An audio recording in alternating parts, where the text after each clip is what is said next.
Good morning and welcome back to the Pineland Speaker Series. Today we're trying something a little bit new. We're going to have a hybrid live stream and in-person presentation here at our office. We're fortunate to have Chris Sturm with us today. He's a longtime naturalist and photographer, and he's going to share with us a program on close encounters of the third kind. And with that, I'm going to turn the program over to Chris. I'm also going to share his PowerPoint program.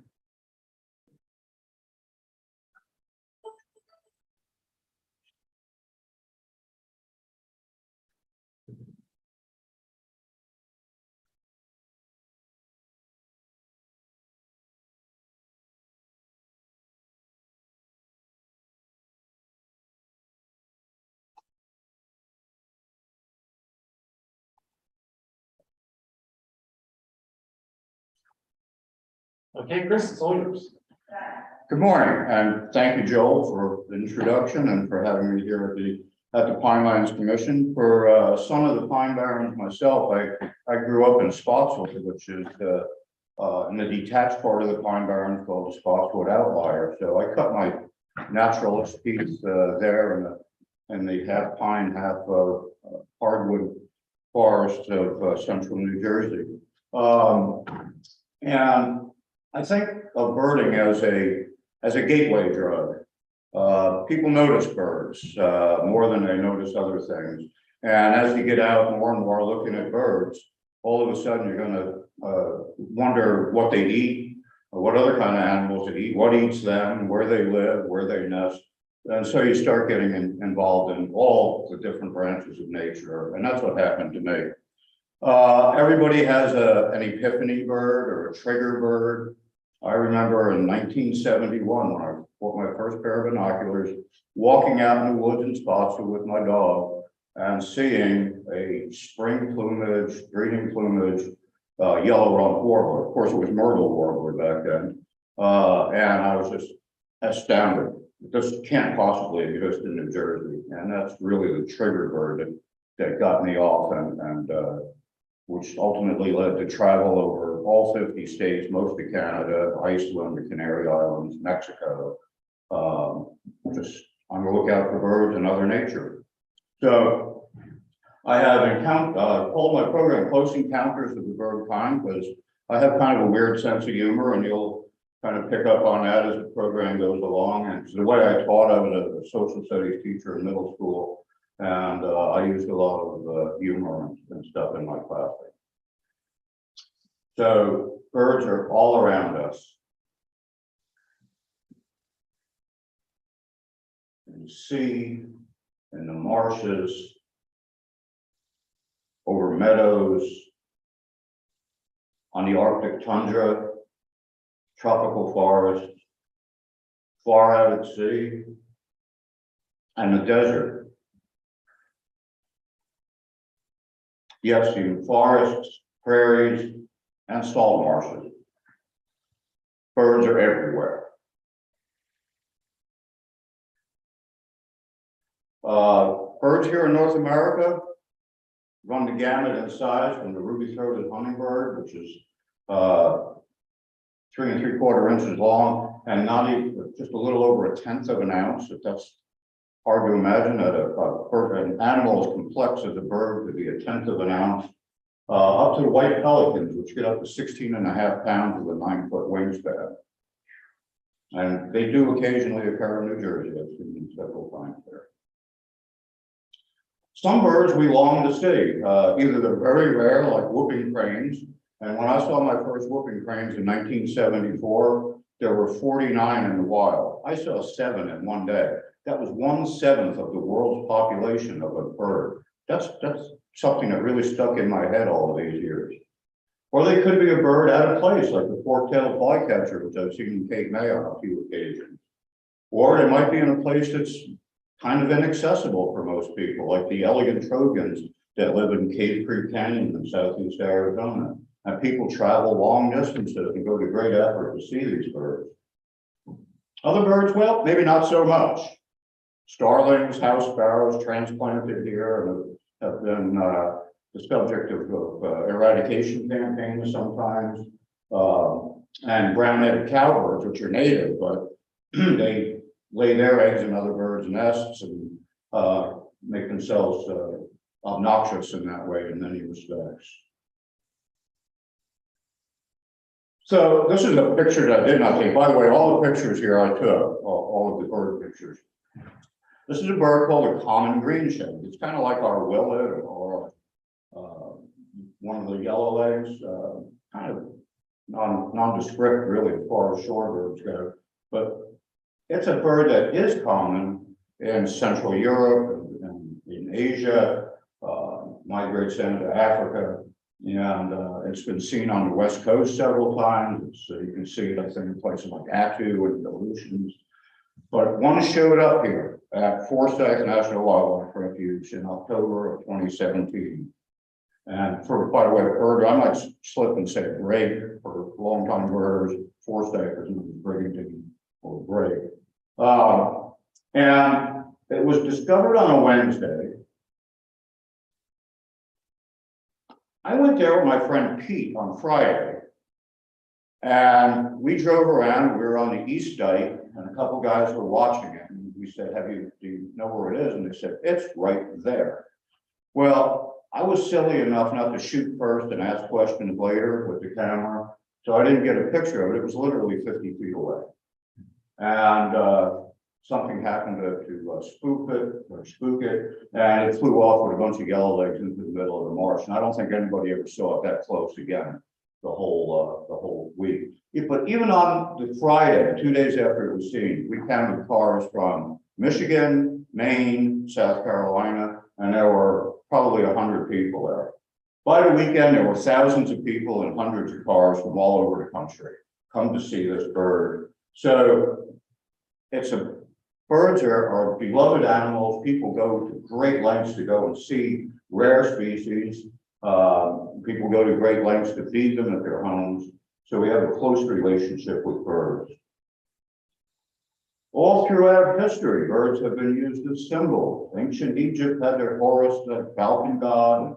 Athena had her owl, symbol of wisdom, and the Romans had their eagles leading their legions, and even today, the nation of Guatemala uses the quetzal as their currency. Today, birds are often used as logos. Twitter, Elastic, Aflac, Japan Airlines, Wawa, which is Lenape Algonquin for flying goose. You often see that on their stores. Birds as utility. So throughout the millennia, people have used birds as pets, companions. The canary in the coal mine, test out the air quality. Homing pigeons send messages in the pre-internet days. And falconry, a different way of hunting. Birds as food, chickens, turkeys, geese, ducks. They don't much like it, but we are dependent in many ways on birds as food.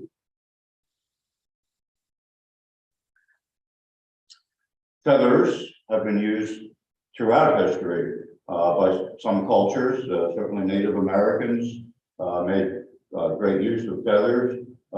King Kamehameha in the bottom picture there with his cloak of feathers.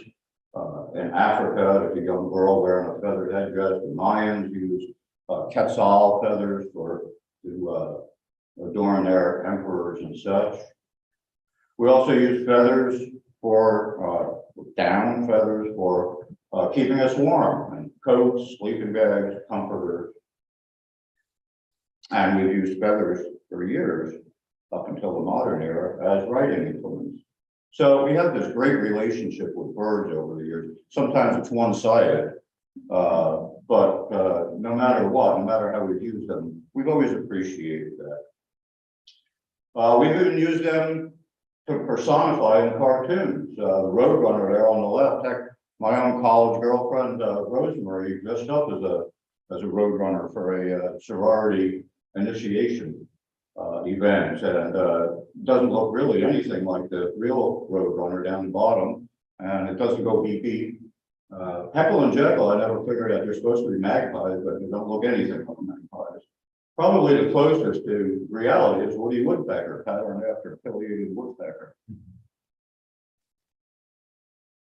And words for birds. Bird metaphors sprinkle our language. You can have an aquiline nose. Aquiline is just Latin for of the eagle. Duckbill pliers, hawks and doves, wild goose chase. I've been on many actual wild goose chases. I've yet to see a white-fronted goose here in New Jersey, and I've logged many miles trying to see one. They're birds of a feather flock together.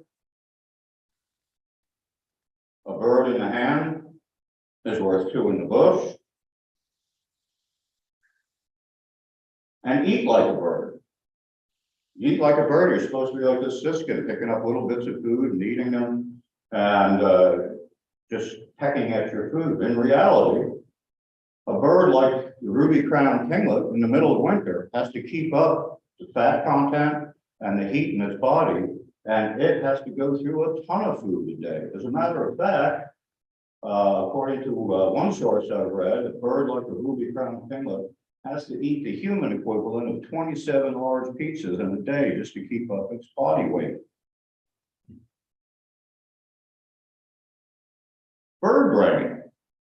Many people think of birds as stupid. Well, for many, many years, owls have been a symbol of intelligence and wisdom. Again, I refer to Athena and her owl as the goddess of wisdom in ancient Greece. Unfortunately, though, many birds have been pegged as stupid. However, birds like the acorn woodpecker can hide thousands upon thousands of acorns and know where to find each and every one. And if it spies another bird looking at it where it's hiding it, they'll move them to another place and find those. An amazing amount of memory in a brain that's just tiny. Crows can solve complex problems, multi-step problems, as can for certain species of parrots. So where do birds come from? Well, pretty much the consensus these days is that birds evolved from dinosaurs. And first bird that was actually found or is classified as a bird or a pre-bird is Archaeopteryx, found in Germany and in stones, fossil, and there's a recreation there. It's still had teeth, it didn't have a bill as we know it, but it could at least glide, if not power fly.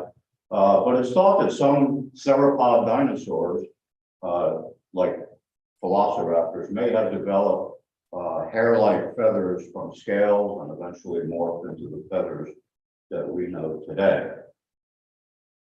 And if you think that birds did not evolve from dinosaurs, take a look at some young yellow-crowned night herons in the nest, and it looks like they came right out of Jurassic Park.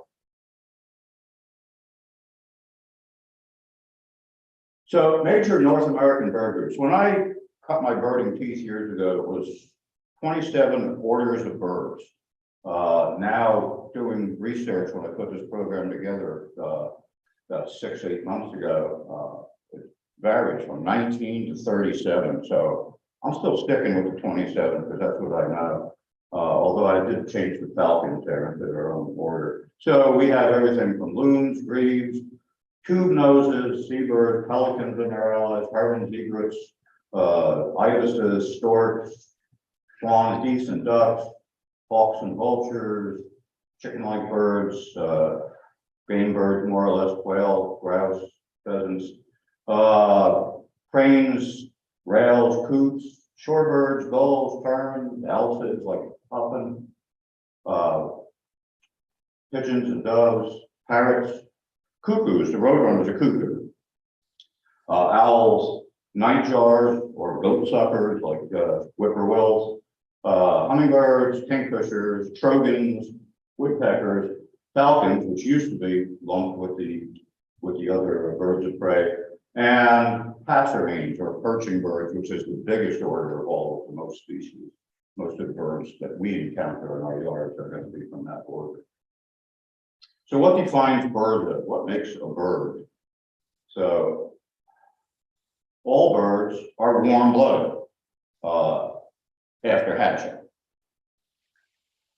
All birds have feathers. They're the only animals that have feathers, so you could use that as the one and the only characteristic of birds that distinguishes them from all other animals. All birds have beaks or bills. Of course, turtles and some other animals have beaks too. And they lay eggs. Flight does not define birds. Some birds don't fly, penguins, ostriches, tinamoos, some other, and other animals do fly, bats, certain insects. So, although flight is probably the thing that most attracts us to birds, it does not define them. And it's that flight that just grasps our imagination for thousands and thousands of years. People have looked up at the sky at birds migrating, at birds flying, wondering what they see up there, wondering how they fly, how they travel, where they come from. Magical almost to the pre-science era. Different kinds of flight. Hummingbirds have one kind. Turkey vultures glide. Gannets have long, thin wings for flying in the ocean. The Oropendola is just a big passerine bird, the biggest blackbird in the world. Here a trumpeter swan in Idaho. So they just captivate us with the beauty and the power of flight. How does a bird fly? This is what it looks like when doves fly. Sorry, Prince, but I have to change a few lyrics. So the natural forces of gravity and air resistance or drag have to be overcome with lift and thrust. It's the same exact problems that a human pilot has to face when they fly an airplane. So they have to overcome those natural forces in order to get airborne and to go forward. Lift occurs from the wings. They will flap those wings. The wings have a curvature to them that allows air to be captured underneath. When they start going forward, something called Bernoulli's principle comes into effect, where the air flow over is less than the air flow under, and it lets them lift. And thrust, which they produce by flapping their wings so that they can move in a forward manner. And you'll notice this mourning dove, it's even got its tail spread open. It's getting every surface of air it can find to lift it off the ground. And this is probably 1/100th of a second stopped action. The bird doesn't think of it. When it had to learn how to fly, it had to conceptualize, I guess, all of that. Some of it is instinctual, as human pilots have to do. And through hours of training, they become active. They become able to act on instinct as the birds do. They don't think about it. All these things just take place naturally. All these hundreds of movements of feathers, positioning. It's just extremely amazing that they're able to do this. So the flight patterns in snow geese, this is the downbeat. That doesn't mean that he's sad or anything. The wings flapping down. The upbeat, you've got the wings a little bit folded so they can come up easier through the air, and then fully raised, prepared for the next downbeat. So these are the motions that all birds go through as they fly. And then, of course, birds also use their tail as a rudder to help steer them and to help lift them. Types of flight. Albatross over there in the Gulf of Alaska has got long forearms. The humerus is kind of short. The forearms are long radius and ulna, and a long hand. So that final portion there, the bend of the wing. And they soar. They don't soar like our hawks here or vultures. They soar at the ocean. They don't flap their wings very often. They just go over the waves and let the waves lift them up and then go to the next wave. And it takes them a long time to get off the water when they want to take toward ground. The only time they come to the land is to nest. Puffins, who don't look like they could fly at all, They just beat their wings like heck and manage to go miles out at sea to catch the fish that they need. Hawks like our Rudeo hawks and turkey vultures and things, broad wings, broad tails to help lift them in updraft or in thermals.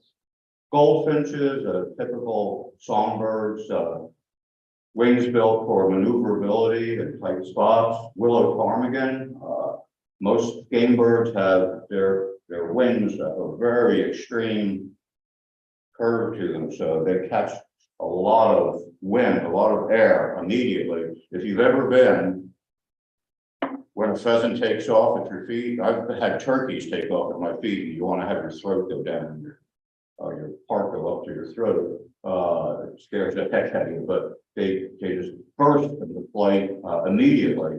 But they can't fly for very long. They fly for a couple hundred yards, glide, and then land again. And hummingbirds who have double jointed wings, who can flap forward and backwards in order to even fly backwards.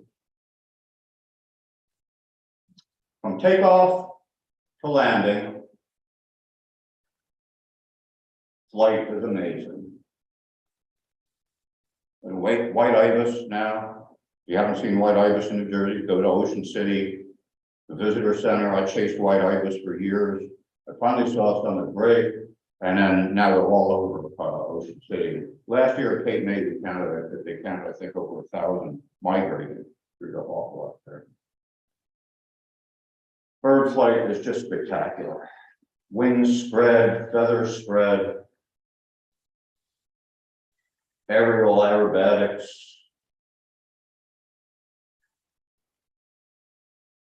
Different shaped wings for different kinds of flight. The ability to stop in air and flap, not a true hover, but close to one.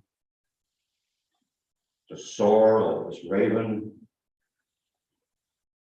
Or to fly close to the water and not get your wings wet while you're getting a meal. The only bird in the world whose lower mandible is longer than its upper, and it goes and snaps up fish as it flies through the water like that. Amazing bird. So what flight does for birds is enable them to get the optimum amount of food during the year by migrating. Going someplace up north, it's going to snow, they migrate south. Some birds will migrate just a few miles. Some birds in the mountains will only migrate down to the valleys instead. Some birds, like Arctic terns, go from Arctic tundra all the way down to the tip of South America and around Antarctica. So it's varied what some birds migrate. Some birds don't migrate, but many do, and they find new food sources in their winter lands. Especially some of these seabirds that nest on islands, migrate north. So you'll see some of the shearwaters and stuff during our summer. They'll be out in the Atlantic for us when they've gotten away from their nesting grounds in our winter. So migration is a spectacle. There were some 20,000 snow geese there. That was just a small portion. Mixed swallows, thousands and thousands of shorebirds at Heislerville, Atlantic brant, which are the coast of New Jersey, Long Island, hosts something like 90% of wintering brant. Crucial. Tracking migration. How do we track migration? How do we find out where birds go? Well, obviously you have to capture them. And so people do that. They have banding stations. There are birders out there who look for bands, like on the sanderling there, or on the trumpeter swan.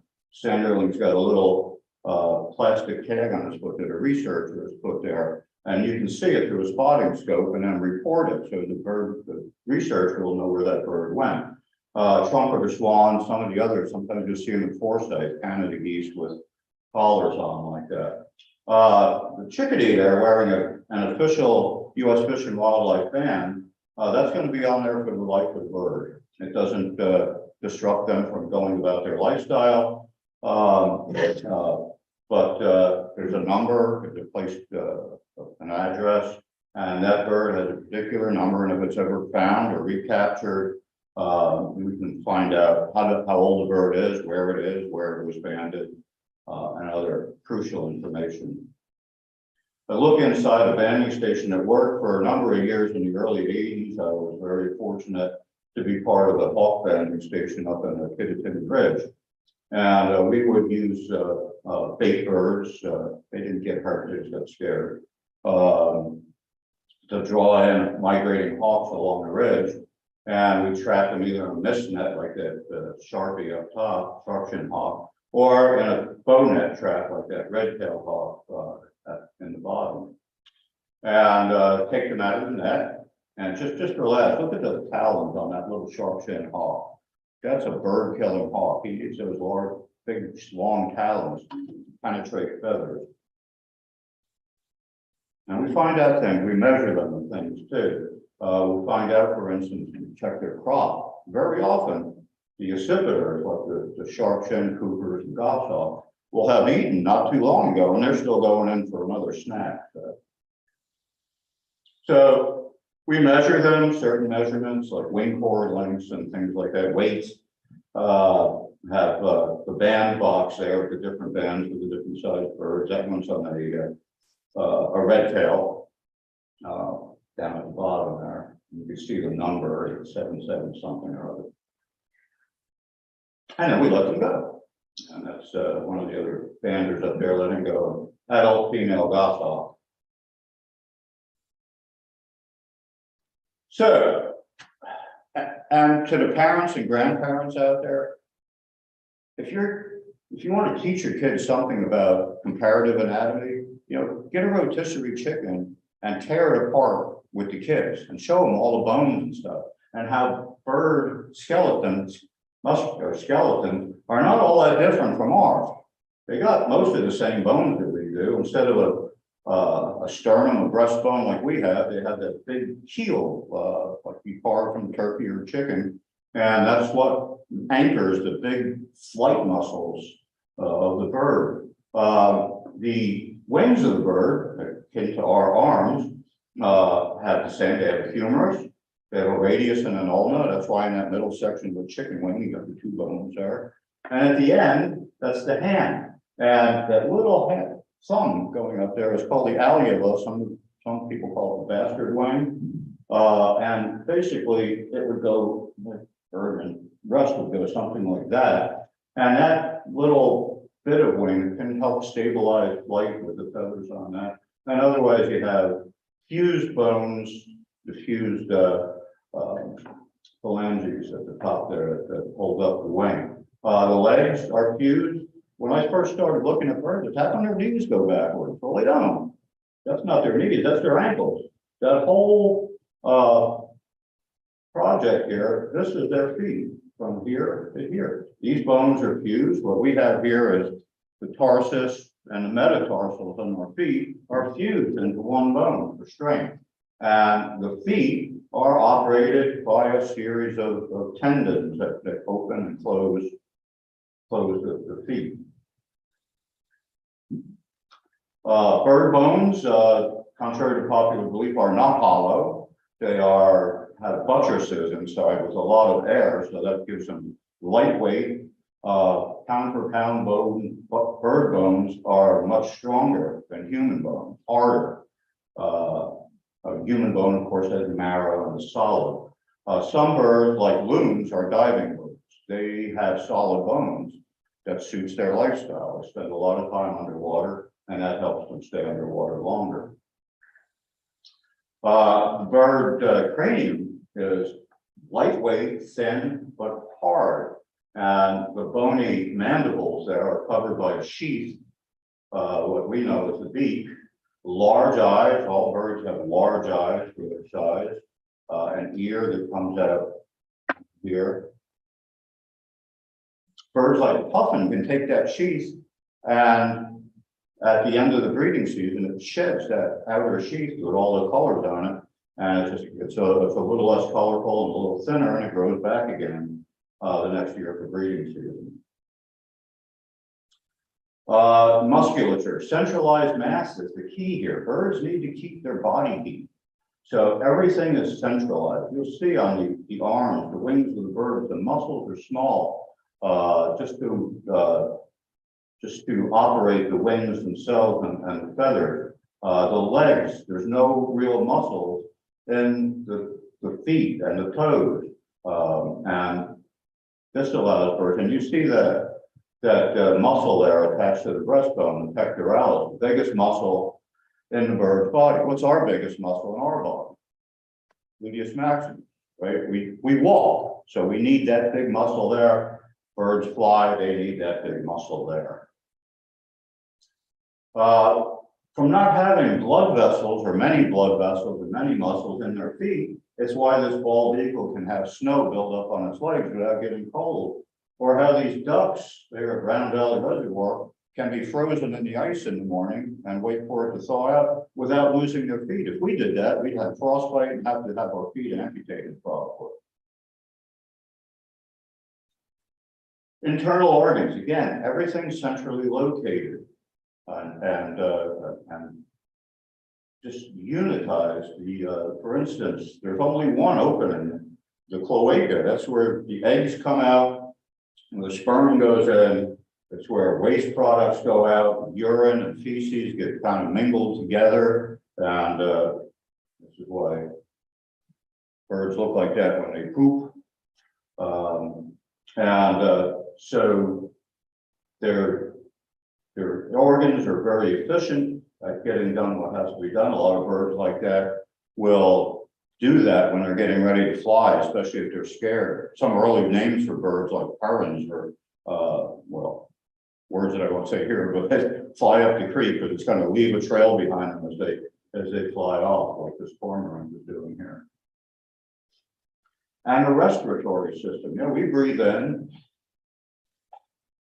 We're done with that breath. Birds breathe in, it goes into an air sac, forces other air out back through the lungs. So it's breathing on the inhale and the exhale. Much more efficient for a bird, for an animal that's flying, sometimes high in the air for hours on end, maybe days on end. That allows them to do that. So take a look at feathers. There's all different kinds of feathers. There are flight feathers, like tail and wing feathers. There are coverts, which cover up the little spots between the quills on the wings and the tail so that air doesn't get through there. And down feathers on the inside to help the bird keep warm. And contour feathers. These are the feathers that cover the bird's body, and for most birds give us the decoration that we see and their identification. There's some tail feathers of a red tail, an adult red tail, of course.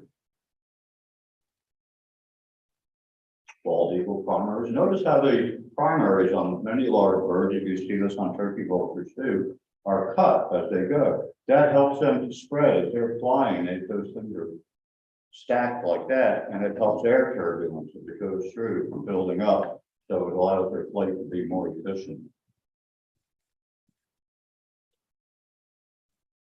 Some feathers are very colorful. Birds, some of them are so colorful, it's just dang hard to believe. Green jays actually blend into their environment down in these are in South Texas, but gaudily colored nonetheless. The summer tanager is bright red. Black-billed magpies have stunning colors on them. And these are not built for camouflage. Hummingbirds, of course, have the iridescent colors of their throats, of a range of colors. Orioles come in yellows and oranges. Bluebirds, of course, and there's no blue in nature or in birds. It's a physical way the light is reflected off of them. And yellows, like the solitary warbler, the golden swamp warbler. Some birds want to blend in, like the gadwall. Little patterns there in its wing are almost mesmerizing, but it helps the bird to blend in the grasses. Bob whites also have a disrupted pattern like that helps it blend in. Woodcocks, same way. Pheasant, although they're kind of gaudily colored, believe it or not, they do blend into the background. And warbling vireos are just so plain colored that they feel confident enough to sing from their own nest. So different specialized feathers like the feathered crest of a cardinal. Cardinal can erect up crest or plaster it down. Several birds have crests. The Scissortail Flycatcher in the middle there has a huge long tail. And when I lived in Texas, I used to get to see them every day and nested right in the field next to my condo.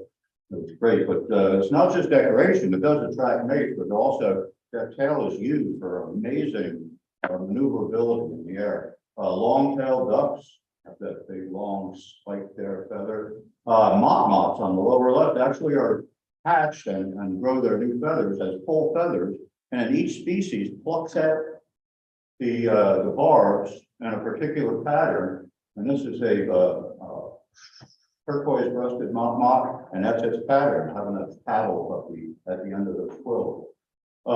Egrets have those feathers named egrets, and that's what egrets are named after, during the breeding season to help lure mates. And it's those egrets that led to their downfall in the late 19th century, and people came and championed them. And National Audubon Society and the State Audubon Society and National Wildlife Refuges mostly came about because of that. And birds like this is a double-crested cormorant. It's called that because there are two little feather tops. Its actually Latin name is specific name is auritus, which means ear, but they're not ears at all. They're just two little feathers, and they lose those after the breeding. Now, of course, the most gaudy display is, of course, the peacock. Specialized feathers. How many feathers does a bird have? Well, small songbird may have 1,500 to 3,000. And don't forget, if each one of those little down feathers is counted as a feather. I didn't want to be the guy having probably some grad student counting them all. So a bird like a white-throated sparrow is probably on the low end of that range. Bird of prey, 5,000 to 8,000. Waterfowl, like swans, up to 25,000, which is met with as many as 15,000 just in their neck alone, because it's unprotected, but it's there in the wind, and they're dipping down into cold water all the time. We all remember Foghorn Leghorn. Fortunately, I keep my feathers numbered for just such an emergency. I guess he knows how many feathers he's got. Feather maintenance is big. When birds aren't eating, mating, flying, they are taking care of feather maintenance. Now, feathers, you got some here, are amazing. This is a mute swan feather. You've probably all played with feathers your whole life. They come apart. They're like, I can't say the V word. It's hook and fastener. V word is copyrighted. And birds go through with their bills and straighten them all out. Right? And some birds have, like most birds, have an oil gland near their top of their rump that they spread oil on the feathers. There's a common loon up in Iceland doing his feather maintenance on his belly, rolling all the way over in the water so we could get all those feathers in the hard to reach spots. Tufted duck doing the same thing. That's an Iceland too. Spotted sandpiper doing it, ospreys, and great egrets. And the question of how the heck do they, if they do that with their beaks, how do they get their heads? Some birds actually coat preen, some parrots and stuff do that, but most birds don't. So they use their feet. And it looks like he's scratching his head for an answer, but he's actually preening his head feathers, or she, whatever it is. Here's a Cooper's hawk, young one, just stretching everything out in the morning, making sure everything's in working order so they can go off and catch an unsuspecting bird at a feeder. The legs are stretched out and the tail is stretched out, and they're well, just making sure, just like pretty much like I do when I get up in the morning.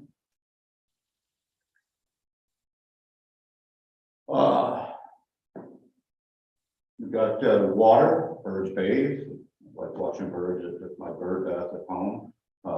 Grackles, goldfinch, red-winged blackbird, windroll. I watched this one in Iceland. He was just having a big old time, just bouncing around. And I'm gonna hope this works. I don't take many motion pictures, but occasionally I've tried it. So I did this in Iceland at a park right in the middle of Reykjavik. I was watching a Untitled Duck, and watch what he does when he's going through all kinds of problems. If he managed to get up on land, he could do this easier. Woo! All over, round and round in circles. Where he stops, nobody knows. That's kind of comical. Or this great snowy egret. Now watch what happens here. Just to the right of the egret, there's going to be a young one in the nest. And she's preening, I assume it's mom. This is at Ocean City, by the way. See the young one there? Begging for food, mom's too busy preening. And just keep your eye on that young one and watch what he's going to do, or whatever it is.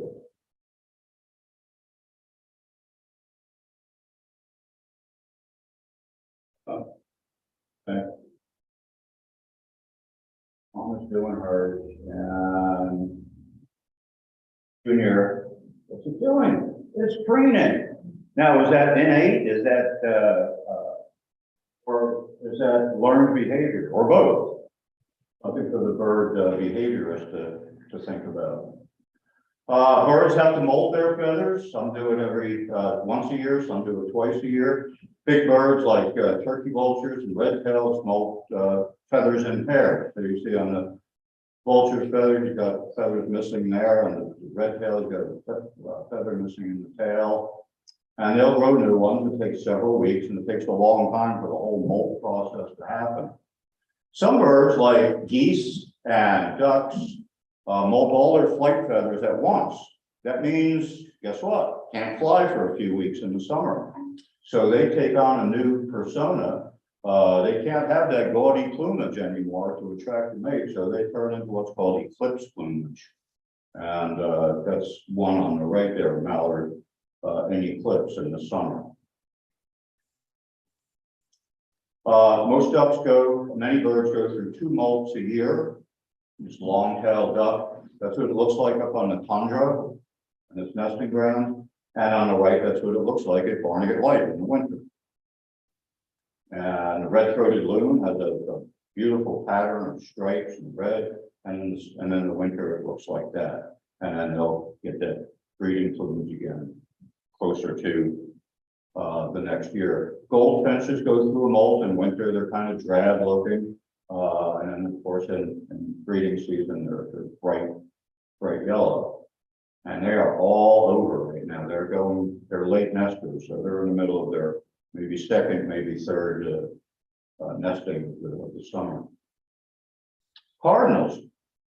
The one on the left is newly molted. Say, well, wait, it looks all kind of dingy. What happens is their feather edges come in buffy. And as the winter progresses, that wears away. And in the spring, for breeding season, they're all ready with bright red, fresh plumage to attract a mate. Beaks and feet. You look at a bird's beak and its feet, you can just pretty well determine how it makes a living. So go through a couple groups of birds. Waterfowl, webbed feet, flat bills, different kinds of waterfowl. So they all have webbed feet. The one to the second from the left there is a green-winged teal feeding. Notice where its legs are, right in the middle of its body. So it has no trouble walking on land. If you walk on land, walk just like a shore bird. The next bird over is a bufflehead. It's a bird of bays and salt water. Its legs are a little bit further back. Notice its body is slightly tilted up. It's not going to walk as efficiently on land, but it's going to dive a whole lot better in that teal. And on the end there, it doesn't matter if you can't see its head, is a common scoter, which you rarely see on land, but it has a very upright posture, almost like a penguin, and it doesn't come on land very often. It's definitely a bird of salt water, and it dives all the time, so that the feet placed really well back there help it to propel itself underwater. Do all birds, all ducks and geese and stuff have flat bills? Well, a variety, like any other kind of bird. The pink-footed goose over there on the left, bill's meant for grazing. The Harlequin Duck is a bird of rapids and jetties in the winter. Picks crustaceans and seaweed off of the rocks and has that kind of short bill. An extreme bill is the shoveler, and that's one over with the green head. Huge bill, which it uses to sift through the water. And the merganser, the red-breasted merganser on the right, has a thin, serrated bill and it uses for catching and holding on to fish, which is their main diet. So they're all ducks, they're all waterfowl, but they don't all have flat bills like that. You got long-legged waders, things like herons, egrets, ibises, storks, by the very definition of long legs, so they can wade out into water at various depths and feed. Now that the herons and egrets eat fish, frogs, whatever they can overpower, ibises will probe in the mud for crustaceans or other sort of invertebrates. Excuse me. Shorebirds. There's probably more variety in shorebird bills than any other group of birds. This is a dunlin, and it's got standard shorebird feet. Most birds have feet that are 3 forward and 1 back. So this one back here is called a hallux, and it's equivalent to our thumb, sort of. That's what allows them to perch. But shorebirds don't. They don't need that. So they've just got a little, like a dog's dew claw, just a little protuberance there. Because they're going to be walking on mud flats. But look at the bill of the dunlin there. You can just make out little lamella there for sifting out invertebrates and stuff from the water. There's some variety. Killdeers have a general purpose bill. Dowitchers have bills that are probing in the mud. Avocets, they sweep with that bill. Whimbrel has a curved bill, again for probing in the mud. Oyster catchers have that flat, wide bill for wedging inside of bivalves, prying them apart. Snipe, again, for probing in mud. Turnstone actually does what its name says. It's got a little upturned bill, and it actually turns over stones to try to find little invertebrates there. And a semi-pollinated plover has kind of a general purpose bill. And we go to the extreme, the long-billed curlew, which has this huge bill. And most of those birds, they can operate the tip of their bill independent. It's not like they have to open the whole bill. They'll open up so they can grab something under the mud and pull it up. Endless fascination. They're like raptors, my personal favorite group of birds. Again, on the sharp eyes, sharp beak, sharp talons. How do they make their living? They eat meat. And upper left there, again, is a goshawk. Notice those talons that are just meant for getting inside a grouse's feathers and killing them. Sharp bill for tearing apart flesh. Merlin over there tearing apart a shorebird. And the lower left is peregrine. And peregrine's got some feathers. That peregrine is eating a blue jay at the current moment. And you'll notice here in the nostril, it's got a little post. Peregrines feed by diving. They get up to 180 miles or more, flying, diving down. If they didn't have something to stop all that air coming in, they might drown in air. So that baffle, that little post there, is a baffle. And most of these birds do have supraorbital ridges over their eyes to cast shadows, dark markings on their face, just like football or baseball players put lampblack on their faces where they cut out shadows.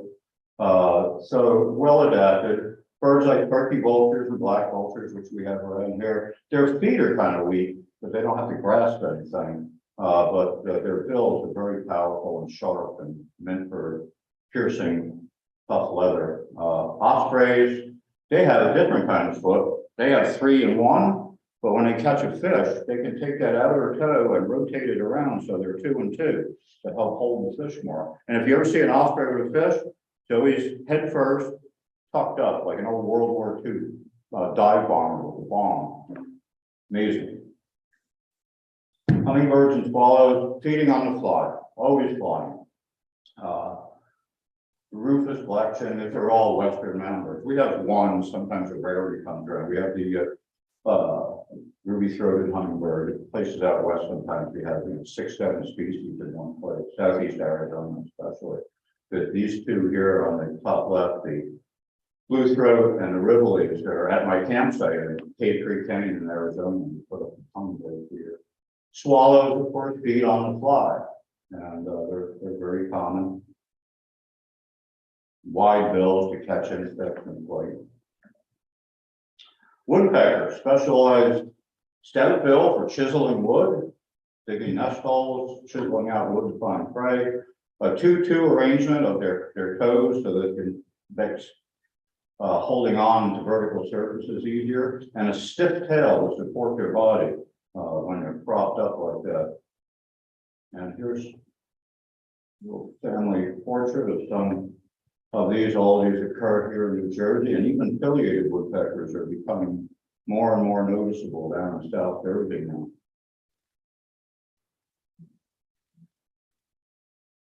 Passerines are the biggest group of birds at that border, Passeriformes, and it goes from flycatchers all the way up to, well, now I guess the end birds are house sparrows. So passerines range in size from 4 inches for a kinglet to 24 inches to a common raven, which is actually, most of them are bigger than a red tail. That's hard to fathom, but they're huge birds, and I just love ravens. Sometimes we see them in Leisure Village West where I live, and they're flying over from the base where they nest on the big hangar there in Lakehurst. And different groups of birds. I could tire you out all day long with the types of passerines that there are. Flycatchers, the great crested, very common here in the summer. Blue jays all year long, titmouses all year long. Nuthatches the same way. Hermit thrush, we get them in the winter here. Beautiful song. White wagtails, that's from Iceland, but it is a passerine. Waxwings are just the most gorgeous birds you could think of. Muted colors. Juncos in the winter. Evening grosbeaks. Some winters. 2 years ago we had a good flight of those. And scarlet tanagers, which are actually more common than most people think. They're just way up in the treetops and people can't see them. But if you know the call, go right to it. All right, so we got birds. We need a next generation, which is mostly what they do in the spring. And that was, of course, a red-winged blackbird singing, some bird songs, birds singing anyway, ovenbird and eastern covey. Those be all birds that are to be found here, even in the pine barrens.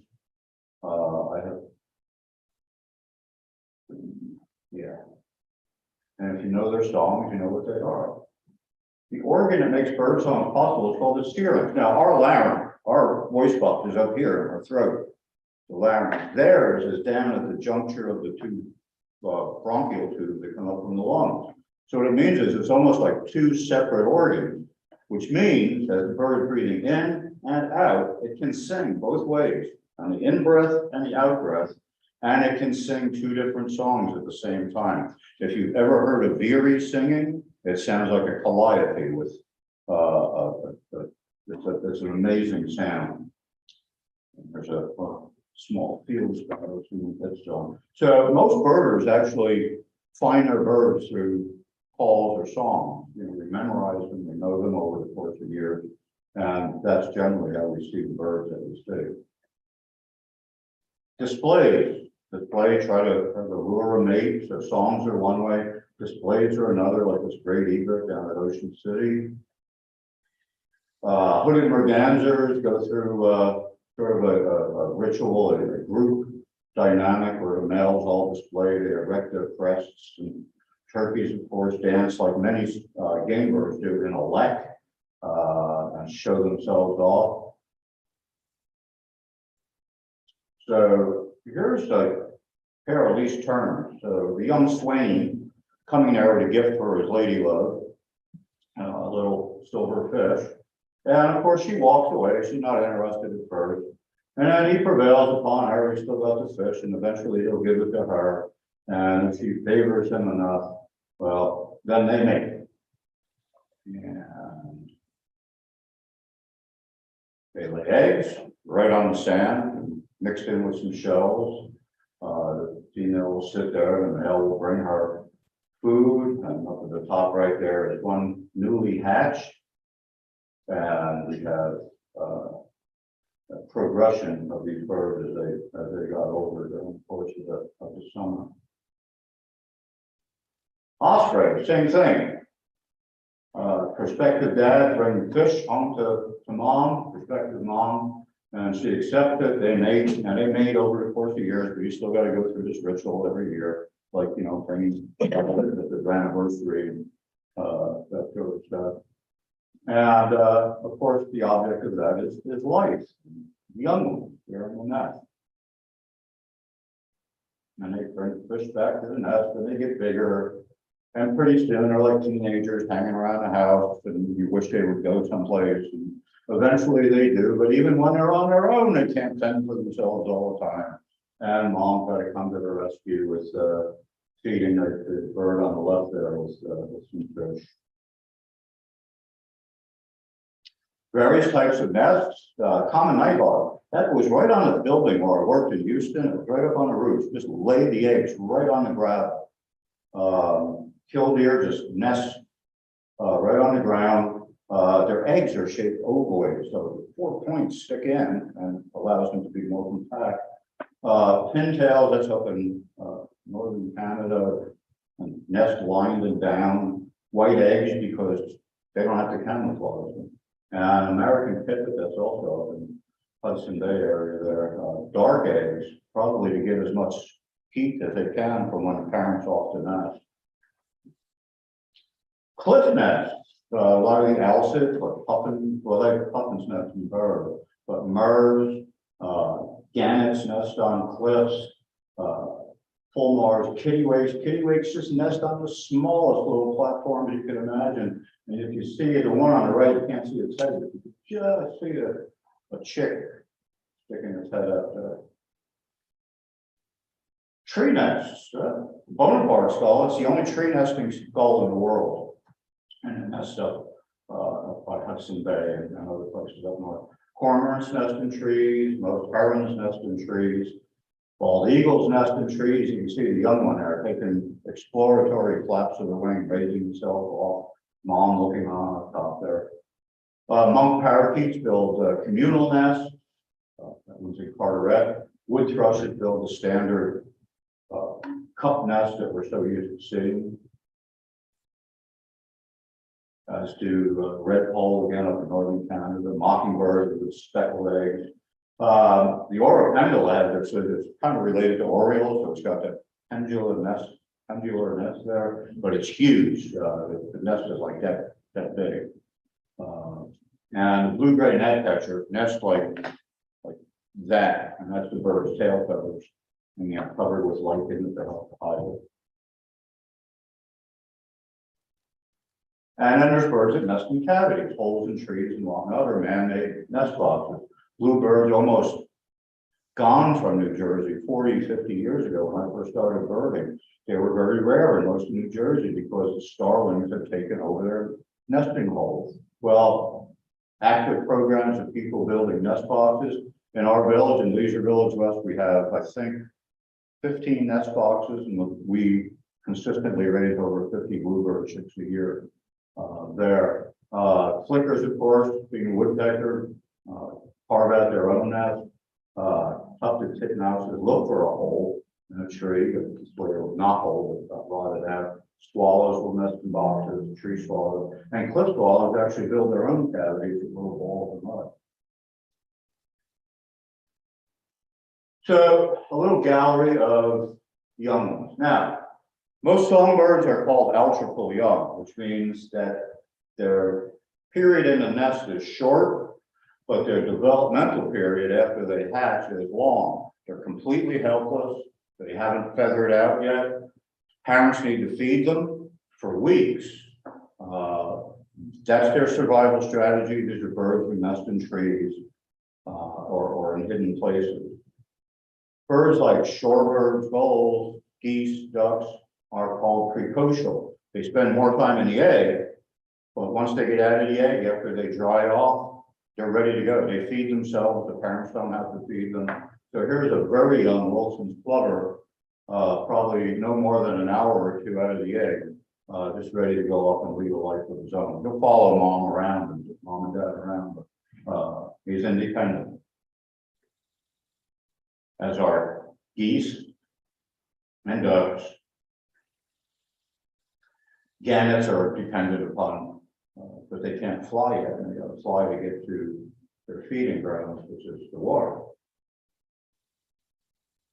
Oyster catchers at first need to feed their young, although their young can move around right after hatching. So during this program, we've seen how birds can fly. We've seen how they migrate. We've seen how they're built. And we've seen how they nest. And for an introduction into birds, that's pretty much the whole story. And I leave it up to you to learn a whole lot more on your own. And thank you. Wonderful, thank you. Questions? I have a number of chickens at home, and all those different things, I'm able to see the same traits in my chickens. The way they prune each other, the way they kind of lose back with the sand, is that throughout all the different species, they have very similar, attributes of doing the same activity. Sure. I think a lot of people forget that birds and turkeys that were used for, farming or eggs or whatnot, are descended from wild birds. And, that's up there, that's hardwired in the brain, all of that activity. Yeah, and the chickens too, I mean, you had the smart birds, I mean, it's amazing some of the things they figure out, they key on certain things, and Sure. they know before we know sometimes exactly what's going on. Sure. Called when a bird loses its feather. Molten. Yeah. Yes. I enjoyed your observation that the black skimmers have such a long mandible, because I spent many years watching them at the Yeah. shore. I grew up there, and I like the way you tied in such a comprehensive group of subjects, but yet you were also very Jersey centric, taking us around from Cape Mountain Ridge to the shore down to Ocean City and Cape May. Well, I lived in Texas for 6 years, but I came back of my own free will to New Jersey, and Jersey's my home, and I love it greatly. And I've been to every corner of it, birding and naturizing. Well, you particularly mentioned white rabbits and how they become much more prevalent in New Jersey. Are there any other trends that you saw, just or observations you care to share about what you saw regarding this year with our droughts, our cold spring? I'm noticing year by year, the spring migrations are getting, seems like fewer and fewer birds, or maybe I'm just in the wrong spot all the time, I don't know. In our village, I mean, a lot of people think of the Pine Barrens as a birding desert. It's not. Just in our little village, which is not part of the National Preserve, but it's still a pine barren, I pulled 143 or 4 species out of there. So there's still a lot of birds, but the migrants seem to be getting fewer, and that troubles me greatly, because I remember 50 years ago, the spring migration was amazing. Thank you. All right, We good? we're good. All right. Well, it's great fun being here. I loved it.